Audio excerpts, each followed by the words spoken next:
ഇന്ന് ദിവസം 169. ഇന്ന് വായിക്കുന്ന വചനഭാഗങ്ങൾ 1 രാജാക്കന്മാർ അധ്യായം 22, 2 ദിനവൃത്താന്തം അധ്യായം 23, ഉത്തമഗീതം അധ്യായം 8. 1 രാജാക്കന്മാരുടെ പുസ്തകത്തിൽ നിന്ന് അധ്യായം 22. മിക്കായ മുന്നറിയിപ്പ് നൽകുന്നു. 3 വർഷത്തേക്ക് സിറിയയും ഇസ്രായേലും തമ്മിൽ യുദ്ധമുണ്ടായില്ല. 3-ാം വർഷം യൂദാ രാജാവായ യഹോഷാഫാത്ത് ഇസ്രായേൽ രാജാവിനെ സന്ദർശിച്ചു. ഇസ്രായേൽ രാജാവ് തൻ്റെ സേവകന്മാരോട് പറഞ്ഞു, റാമോത്ത് ഗിലെയാദ് സിറിയ രാജാവിൽ നിന്ന് തിരിച്ചെടുക്കുന്നതിന് നാം എന്തിനു മടിക്കുന്നു? അത് നമ്മുടേതാണല്ലോ. അവൻ യഹോഷാഫാത്തിനോട് ചോദിച്ചു, എന്നോടൊപ്പം റാമോത്ത് ഗിലെയാദിൽ യുദ്ധത്തിന് പോരുമോ? യഹോഷാഫാത്ത് ഇസ്രായേൽ രാജാവിനോട് പറഞ്ഞു, ഞാൻ തയ്യാറാണ്. എൻ്റെ സൈന്യം നിന്റെ സൈന്യത്തെ പോലെയും എൻ്റെ കുതിരകൾ നിന്റെ കുതിരകളെപ്പോലെയും തയ്യാറാണ്. യഹോഷാഫാത്ത് തുടർന്നു, ആദ്യം കർത്താവിൻ്റെ ഇംഗിതമാരായുക. ഇസ്രായേൽ രാജാവ് പ്രവാചകന്മാരെ വിളിച്ചുകൂട്ടി. അവർ 400ഓളം പേരുണ്ടായിരുന്നു. അവൻ അവരോട് ചോദിച്ചു, ഞാൻ റാമോത്ത് ഗിലെയാദ് തിരിച്ചെടുക്കാൻ യുദ്ധത്തിന് പോകണമോ വേണ്ടയോ? അവർ പ്രതിവചിച്ചു, പോവുക, കർത്താവ് അത് രാജാവിൻ്റെ കയ്യിലേൽപ്പിക്കും. എന്നാൽ യഹോഷാഫാത്ത് ചോദിച്ചു, കർത്താവിൻ്റെ ഇംഗിതം ആരായേണ്ടതിന് ഇവിടെ വേറെ പ്രവാചകനില്ലേ? ഇസ്രായേൽ രാജാവ് പ്രതിവചിച്ചു, നമുക്ക് കർത്താവിൻ്റെ ഇംഗിതമാരായാൻ ഒരാൾ കൂടിയുണ്ട്, ഇമ്ലായുടെ പുത്രൻ മിക്കായ. എന്നാൽ ഞാൻ അവനെ വെറുക്കുന്നു. അവൻ എനിക്ക് തിന്മയല്ലാതെ നന്മ പ്രവചിക്കുകയില്ല. യഹോഷാഫാത്ത് പറഞ്ഞു, രാജാവ് അങ്ങനെ പറയരുതേ. ഉടൻ ഇസ്രായേൽ രാജാവ് സേവകനോട് ആജ്ഞാപിച്ചു, ഇമ്ലയുടെ മകൻ മിക്കായയെ വേഗം കൊണ്ടുവരിക. ഇസ്രായേൽ രാജാവും യൂദാ രാജാവ് യഹോഷാഫാത്തും രാജകീയ വസ്ത്രങ്ങൾ അണിഞ്ഞ് സമരിയയുടെ കവാടത്തിലുള്ള ഒരു മെതിസ്ഥലത്ത് സിംഹാസനത്തിൽ ഉപവിഷ്ടരായിരുന്നു. പ്രവാചകന്മാർ അവരുടെ മുൻപിൽ പ്രവചിച്ചുകൊണ്ടിരുന്നു.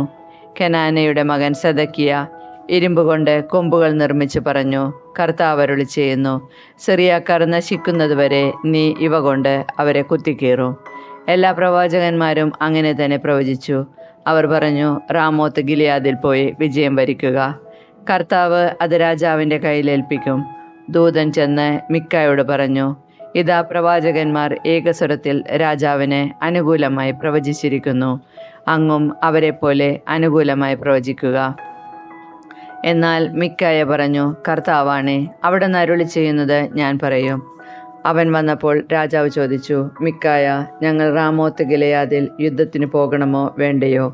മിക്കായ പ്രതിവചിച്ചു, നിങ്ങൾ പോയി വിജയം വരിക്കുക. കർത്താവ് അത് രാജാവിൻ്റെ കയ്യിലേൽപ്പിക്കും.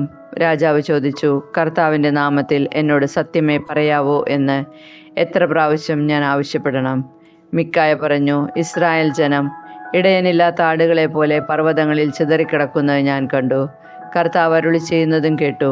ഇവർക്ക് നാഥനില്ല. ഇവർ സ്വഭവനങ്ങളിലേക്ക് സമാധാനത്തിൽ പോകട്ടെ. ഇസ്രായേൽ രാജാവ് യഹോഷാഫാത്തിനോട് പറഞ്ഞു, ഇവൻ എനിക്ക് തിന്മയല്ലാതെ നന്മയൊന്നും പ്രവചിക്കുകയില്ല എന്ന് ഞാൻ പറഞ്ഞില്ലേ? മിക്കായ തുടർന്നു, കർത്താവ് അരുളി ചെയ്യുന്നത് ശ്രവിക്കുക. കർത്താവ് സിംഹാസനത്തിൽ ഇരിക്കുന്നത് ഞാൻ കണ്ടു. സ്വർഗീയ സൈന്യങ്ങൾ അവിടുത്തെ വലത്തും ഇടത്തും നിന്നിരുന്നു. അപ്പോൾ കർത്താവ് ചോദിച്ചു, ആഹാബ് റാമോത്ത് ഗിലെയാദിൽ പോയി വധിക്കപ്പെടാൻ ആർ അവനെ വശീകരിക്കും? ഓരോരുത്തരും ഓരോ വിധത്തിൽ മറുപടി നൽകി. എന്നാൽ ആത്മാവ് മുൻപോട്ട് വന്ന് പറഞ്ഞു, ഞാൻ അവനെ വശീകരിക്കും. കർത്താവ് ചോദിച്ചു, എങ്ങനെ? അവൻ പ്രതിവചിച്ചു, ഞാൻ ചെന്ന് അവൻ്റെ പ്രവാചകന്മാരുടെയും അധരങ്ങളിൽ നുണയുടെ ആത്മാവായിരിക്കും. അവിടുന്ന് കൽപ്പിച്ചു, അവനെ വശീകരിക്കുക, നീ വിജയിക്കും. പോയി അങ്ങനെ ചെയ്യൂ. ഇതാ ഈ പ്രവാചകന്മാരുടെ എല്ലാം അധരങ്ങളിൽ അവിടുന്ന് നുണയുടെ ആത്മാവായി നിവേശിപ്പിച്ചിരിക്കുന്നു. നിനക്ക് തിന്മ വരുത്താൻ അവിടുന്ന് നിശ്ചയിച്ചിരിക്കുന്നു. ഉടനെ കെനാനയുടെ മകൻ സെദക്കിയ മിക്കായുടെ അടുത്ത് ചെന്ന് അവൻ്റെ ചെകിട്ടത്തടിച്ചുകൊണ്ട് ചോദിച്ചു, കർത്താവിൻ്റെ ആത്മാവ് നിന്നോട് സംസാരിക്കാൻ എങ്ങനെയാണ് എന്നെ വിട്ടുപോയത്? മിക്കായ പറഞ്ഞു, ഒളിക്കാൻ ഉള്ളറയിൽ കടക്കുന്ന ദിവസം നീ അതറിയും. ഇസ്രായേൽ രാജാവ് ആജ്ഞാപിച്ചു, മിക്കായെ പിടിച്ച് നഗരാധിപൻ ആമോൻ്റെയും രാജകുമാരൻ യോവാഷിൻ്റെയും അടുത്തേക്ക് കൊണ്ടുപോവുക. ഞാൻ വിജയിച്ച് മടങ്ങുന്നതുവരെ വളരെ കുറച്ച് ഭക്ഷണവും വെള്ളവും നൽകി ഇവനെ കാരാഗൃഹത്തിലിടുക എന്ന് അവനോട് പറയണം.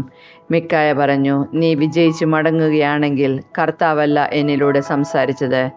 ഞാൻ പറഞ്ഞത് എല്ലാവരും കേട്ടല്ലോ. ആഹാബിൻ്റെ മരണം. ഇസ്രായേൽ രാജാവും യൂദ രാജാവായ യഹോഷാഫാത്തും റാമോത്ത് ഗിലെയാദിലേക്ക് പോയി. ഇസ്രായേൽ രാജാവ് യഹോഷാഫാത്തിനോട് പറഞ്ഞു, ഞാൻ വേഷം മാറി യുദ്ധക്കളത്തിലേക്ക് പോകാം, നീ രാജകീയ വേഷം ധരിച്ചുകൊള്ളുക. ഇസ്രായേൽ രാജാവ് വേഷപ്രച്ഛന്നനായി യുദ്ധക്കളത്തിലേക്ക് പോയി. സിറിയ രാജാവ് തൻ്റെ 32 രഥനായകന്മാരോട് കൽപ്പിച്ചിരുന്നു, വലിയവരോടോ ചെറിയവരോടോ പൊരുതേണ്ട, ഇസ്രായേൽ രാജാവിനോട് മാത്രം പടവെട്ടുക. അവർ യഹോഷാഫാത്തിനെ കണ്ട് അതുതന്നെയാണ് ഇസ്രായേൽ രാജാവ് എന്ന് പറഞ്ഞ് അവനെതിരെ ആക്രമണം തുടങ്ങി. യഹോഷാഫാത്ത് ഉച്ചത്തിൽ നിലവിളിച്ചു. അവൻ ഇസ്രായേൽ രാജാവല്ലെന്ന് മനസ്സിലായപ്പോൾ അവനെതിരെയുള്ള ആക്രമണത്തിൽ നിന്ന് രഥനായകന്മാർ പിന്തിരിഞ്ഞു. യാദൃശ്യ ഒരു പടയാളി എയ്ത അമ്പ് ഇസ്രായേൽ രാജാവിൻ്റെ പടച്ചട്ടയുടെയും കവചത്തിൻ്റെയും ഇടയിൽ തറച്ചു കയറി. ഉടനെ അവൻ സാരഥിയോട് പറഞ്ഞു, രഥം തിരിച്ച് എന്നെ യുദ്ധക്കളത്തിൽ നിന്ന് കൊണ്ടുപോവുക, എനിക്ക് മുറിവേറ്റിരിക്കുന്നു. അന്ന് ഘോരയുദ്ധം നടന്നു. രാജാവിനെ സിറിയക്കാർക്കു നേരെ രഥത്തിൽ നിവർത്തിയിരുത്തി. മുറിവിൽ നിന്ന് രക്തം ധാരയായി രഥത്തിനടിയിലേക്കൊഴുകി. സന്ധ്യയായപ്പോൾ അവൻ മരിച്ചു. അസ്തമയമായപ്പോൾ സൈന്യങ്ങളുടെ ഇടയിൽ ഓരോരുത്തരും താന്താങ്ങളുടെ നഗരത്തിലേക്കോ ഗ്രാമത്തിലേക്കോ മടങ്ങിക്കൊള്ളുവിൻ എന്ന ശബ്ദം മുഴങ്ങി. ആഹാബ് രാജാവ് മരിച്ചു. മൃതദേഹം സമരിയയിൽ കൊണ്ടുവന്ന് സംസ്കരിച്ചു. സമരിയയിലെ കുളത്തിൽ അവർ രാജാവിൻ്റെ രഥം കഴുകി. കർത്താവ് അരുളി ചെയ്തതുപോലെ നായ്ക്കൾ അവൻ്റെ രക്തം നക്കി കുടിച്ചു. വേശ്യകൾ ആ വെള്ളത്തിൽ കുളിച്ചു. ആഹാബ് ദന്തഗൃഹം പണിയിച്ചതും നഗരങ്ങൾ നിർമ്മിച്ചതും അവൻ്റെ മറ്റു പ്രവർത്തനങ്ങളും ഇസ്രായേൽ രാജാക്കന്മാരുടെ ദിനവൃത്താന്തത്തിൽ രേഖപ്പെടുത്തിയിട്ടുണ്ടല്ലോ. ആഹാബ് പിതാക്കന്മാരോട് ചേർന്നു. പുത്രൻ അഹസിയ രാജാവായി. യഹോഷാഫാത്ത് യൂദ രാജാവ്. ഇസ്രായേൽ രാജാവ് ആഹാബിൻ്റെ 4-ാം ഭരണവർഷത്തിലാണ് ആസായുടെ പുത്രൻ യഹോഷാഫാത്ത് യൂദായിൽ രാജാവായത്. അപ്പോൾ അവന് 35 വയസ്സുണ്ടായിരുന്നു. അവൻ ജെറുസലേമിൽ 25 വർഷം ഭരിച്ചു. ഷിൽഹിയുടെ മകൾ അസൂബയായിരുന്നു അവൻ്റെ മാതാവ്. അവൻ പിതാവായ ആസായുടെ മാർഗത്തിൽ ചരിച്ചു, അതിൽ നിന്ന് വ്യതിചലിച്ചില്ല. കർത്താവിന് പ്രീതികരമായത് പ്രവർത്തിച്ചു, എങ്കിലും പൂജാഗിരികൾ നശിപ്പിച്ചില്ല. ജനം അവിടെ തുടർന്നും ബലികളും ധൂപവും അർപ്പിച്ചു. യഹോഷാഫാത്ത് ഇസ്രായേൽ രാജാവുമായി സമാധാനത്തിൽ വർത്തിച്ചു. യഹോഷാഫാത്തിൻ്റെ പ്രവർത്തനങ്ങളും ശക്തിവൈഭവവും യുദ്ധങ്ങളും യൂദ രാജാക്കന്മാരുടെ ദിനവൃത്താന്തത്തിൽ രേഖപ്പെടുത്തിയിട്ടുണ്ടല്ലോ. തൻ്റെ പിതാവ് ആസായുടെ കാലത്ത് തുടർന്നു പോന്ന ദൈവപ്രീതിക്കുള്ള പുരുഷവേശ്യ സമ്പ്രദായം അവൻ നാട്ടിൽ നിന്നും ഉന്മൂലനം ചെയ്തു. അക്കാലത്ത് ഏദോമിൽ രാജാവില്ലായിരുന്നു. ഒരു രാജപ്രതിനിധിയാണ് ഭരണം നടത്തിയിരുന്നത്. യഹോഷാഫാത്ത് ഓഫീറിൽ നിന്ന് സ്വർണം കൊണ്ടുവരുവാൻ താർഷീഷ് കപ്പലുകൾ നിർമ്മിച്ചു. എന്നാൽ എസിയോൻ ഗേബറിൽ വെച്ച് അത് തകർന്നതിനാൽ അവയ്ക്ക് പോകാൻ കഴിഞ്ഞില്ല. ആഹാബിൻ്റെ പുത്രൻ അഹസിയ യഹോഷാഫാത്തിനോട് ചോദിച്ചു, എൻ്റെ സേവകന്മാരോടൊപ്പം കപ്പലിൽ പോകാൻ അനുവദിക്കുമോ? യഹോഷാഫാത്ത് സമ്മതിച്ചില്ല. യഹോഷാഫാത്ത് തൻ്റെ പിതാക്കന്മാരോട് ചേർന്നു. പിതാവായ ദാവീദിൻ്റെ നഗരത്തിൽ പിതാക്കന്മാരുടെ കല്ലറയിൽ അവനെ സംസ്കരിച്ചു. അവൻ്റെ പുത്രൻ യഹോറാം രാജാവായി. അഹസിയ ഇസ്രായേൽ രാജാവ്.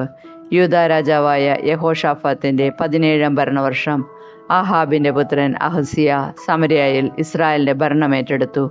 അവൻ 2 വർഷം ഭരിച്ചു. അവൻ കർത്താവിൻ്റെ സന്നിധിയിൽ തിന്മ പ്രവർത്തിച്ചു. പിതാവിൻ്റെയും നെബാത്തിൻ്റെ മകൻ ഇസ്രായേലിനെ പാപത്തിലേക്ക് നയിച്ചവനുമായ ജെറോബോവാമിൻ്റെയും മാർഗത്തിൽ അവൻ ചരിച്ചു. അവൻ ബാലിനെ സേവിച്ചാരാധിച്ചു. തൻ്റെ പിതാവിനെ പോലെ ഇസ്രായേലിൻ്റെ ദൈവമായ കർത്താവിനെ എല്ലാവിധത്തിലും പ്രകോപിപ്പിച്ചു. 2 ദിനവൃത്താന്ത പുസ്തകത്തിൽ നിന്ന് അധ്യായം 23. 7-ാം വർഷം യഹോയദായ പുരോഹിതൻ, ശതാധിപന്മാരായ ജെറോഹാമിൻ്റെ മകൻ അസറിയ, യഹോഹനാൻ്റെ മകൻ ഇസ്മായേൽ, ഓബൈദിൻ്റെ മകൻ അസറിയ, അദായുടെ മകൻ മാസേയ, സിക്രിയുടെ മകൻ എലീഷാഫാത്ത് എന്നിവരുമായി ധൈര്യപൂർവ്വം ഉടമ്പടി ചെയ്തു. അവർ യൂദായിലെങ്ങും സഞ്ചരിച്ച് നഗരങ്ങളിൽ നിന്ന് ലേവ്യരെയും ഇസ്രായേൽ കുടുംബത്തലവന്മാരെയും ജെറുസലേമിൽ വിളിച്ചുകൂട്ടി. സമൂഹം മുഴുവൻ ദേവാലയത്തിൽ വെച്ച് രാജാവുമായി ഒരു ഉടമ്പടി ചെയ്തു. യഹോയദായ അവരോട് പറഞ്ഞു, ഇതാ രാജപുത്രൻ ദാവീദിൻ്റെ സന്തതിയെക്കുറിച്ച് കർത്താവ് അരുളി ചെയ്തിരിക്കുന്നത് പോലെ ഇവൻ രാജാവായി വാഴട്ടെ. നിങ്ങൾ ചെയ്യേണ്ടത് ഇതാണ്: സാബത്തിൽ തവണ മാറി വരുന്ന പുരോഹിതന്മാരിലും ലേവ്യരിലും 1/3 ഭാഗം ദേവാലയവാതിൽക്കൽ കാവൽ നിൽക്കണം. 1 ഭാഗം രാജകൊട്ടാരം കാക്കണം. 3-ാമത്തെ ഭാഗം അടിസ്ഥാന കവാടത്തിൽ നിലയുറപ്പിക്കണം. ജനം ദേവാലയാങ്കണത്തിൽ നിൽക്കട്ടെ. പുരോഹിതന്മാരും ശുശ്രൂഷ നടത്തുന്ന ലേവ്യരുമൊഴികെ ആരും കർത്താവിൻ്റെ ആലയത്തിൽ പ്രവേശിക്കരുത്. അവർ ശുദ്ധിയുള്ളവരായതിനാൽ അവർക്ക് പ്രവേശിക്കാം. എന്നാൽ ജനം കർത്താവിൻ്റെ നിബന്ധനകളനുസരിച്ച് പുറത്തു തന്നെ നിൽക്കണം. ലേവ്യർ ആയുധമേന്തി രാജാവിന് ചുറ്റും നിലകൊള്ളണം. അകത്ത് ആരെങ്കിലും കടന്നാൽ അവനെ കൊല്ലണം. അവർ സദാ രാജാവിനോടൊപ്പമുണ്ടായിരിക്കണം. ലേവ്യരും യൂദാനിവാസികളും യഹോയാദയുടെ നിർദ്ദേശമനുസരിച്ച് പ്രവർത്തിച്ചു. സാബത്തിൽ ശുശ്രൂഷയുടെ തവണ കഴിഞ്ഞവരും തവണ തുടങ്ങുന്നവരുമായ എല്ലാവരെയും അവർ കൊണ്ടുവന്നു. കാരണം യഹോയാദായ പുരോഹിതൻ ആരെയും വിട്ടയച്ചില്ല. ദേവാലയത്തെ സൂക്ഷിച്ചിരുന്ന ദാവീദ് രാജാവിൻ്റെ കുന്തങ്ങളും ചെറുതും വലുതുമായ പരിചകളും എടുത്ത് യഹോയാദായ നായകന്മാരെ ഏൽപ്പിച്ചു. തെക്കേയറ്റം മുതൽ വടക്കേയറ്റം വരെ ബലിപീഠത്തിനും ആലയത്തിനു ചുറ്റും ജനങ്ങളെ ആയുധസജ്ജരാക്കി കാവൽ നിർത്തി. അനന്തരം അവൻ രാജകുമാരനെ പുറത്തു കൊണ്ടുവന്ന് കിരീടം ധരിപ്പിച്ചു, അധികാരപത്രവും നൽകി. അവർ അവനെ രാജാവായി പ്രഖ്യാപിച്ചു. യഹോയാദായും പുത്രന്മാരും ചേർന്ന് അവനെ അഭിഷേകം ചെയ്തു. രാജാവ് നീണാൾ വാഴട്ടെ എന്ന് അവർ ആർത്തു വിളിച്ചു. ജനം ഓടിക്കൂടി രാജാവിനെ സ്തുതിക്കുന്നതിൻ്റെ ആരവം കേട്ട് അത്താലിയ കർത്താവിൻ്റെ ആലയത്തിൽ അവരുടെ അടുത്തേക്ക് ചെന്നു. ദേവാലയ കവാടത്തിൽ സ്തംഭത്തിന് സമീപം രാജാവ് നിൽക്കുന്നത് അവൾ കണ്ടു. സേനാനായകന്മാരും കാഹളമൂതുന്നവരും രാജാവിൻ്റെ അടുത്ത് നിന്നിരുന്നു. ജനമെല്ലാം ആഹ്ലാദഭരിതരായി കാഹളം മുഴക്കിക്കൊണ്ടിരുന്നു. ഗായകർ സംഗീതോപകരണങ്ങളുമായി ആഘോഷത്തിന് നേതൃത്വം നൽകി. അത്താലിയ വസ്ത്രം കീറി രാജദ്രോഹം, രാജദ്രോഹം എന്ന് വിളിച്ചു പറഞ്ഞു. യഹോയാദായ പുരോഹിതൻ സേനാധിപന്മാരെ വിളിച്ചു പറഞ്ഞു, അവളെ സൈനിക നിരകളുടെ ഇടയിലൂടെ പുറത്തു കൊണ്ടുവരുവിൻ. ആരെങ്കിലും അവളെ അനുഗമിച്ചാൽ അവനെ വാളിനിരയാക്കുവിൻ. അവൻ തുടർന്നു, അവളെ കർത്താവിൻ്റെ ആലയത്തിൽ വെച്ച് കൊല്ലരുത്. അവർ അവളെ പിടിച്ച് കൊട്ടാരത്തിൻ്റെ അശ്വകവാടത്തിങ്കൽ കൊണ്ടുവന്ന് വധിച്ചു. തങ്ങൾ കർത്താവിൻ്റെ ജനമായിരിക്കുമെന്ന് യഹോയാദായും ജനവും രാജാവും ഉടമ്പടി ചെയ്തു. ജനമെല്ലാം കൂടി ബാലിൻ്റെ ആലയത്തിൽ കടന്ന് അത് തകർത്തു. അവൻ്റെ ബലിപീഠങ്ങളും വിഗ്രഹങ്ങളും തച്ചുടച്ചു. ബാലിൻ്റെ പുരോഹിതനായ മത്താനെ ബലിപീഠത്തിന് മുൻപിൽ വെച്ച് വധിച്ചു. യഹോയാദായ പുരോഹിതന്മാരുടെയും ലേവ്യരുടെയും മേൽനോട്ടത്തിൽ കർത്താവിൻ്റെ ആലയത്തിന് കാവൽക്കാരെ ഏർപ്പെടുത്തി.